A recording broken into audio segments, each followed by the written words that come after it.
a U.S. defense contractor which supplied interrogators accused of involvement in the abuse and torture of detainees at Abu Ghraib prison in Iraq, has sought to have a lawsuit against it dismissed, stating its employees were working under military control during a time of war.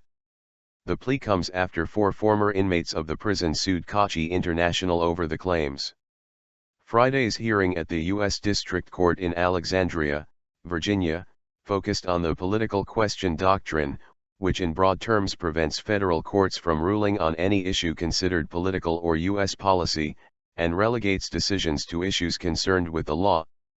CACI has said it can invoke the doctrine in its defense because its civilian contractors were supervised by the U.S. military. The military exercised complete control.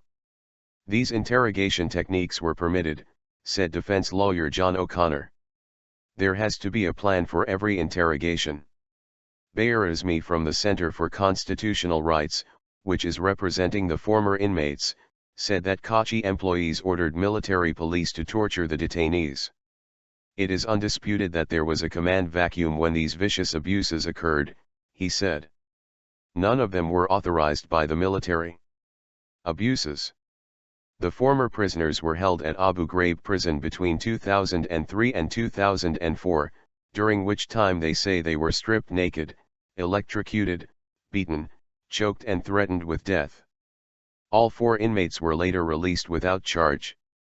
Upon their release they initiated the Al-Shimari vs. CACI lawsuit, brought under the Alien Tort Statute, which allows foreign citizens to seek remedy in U.S. court for human rights abuses.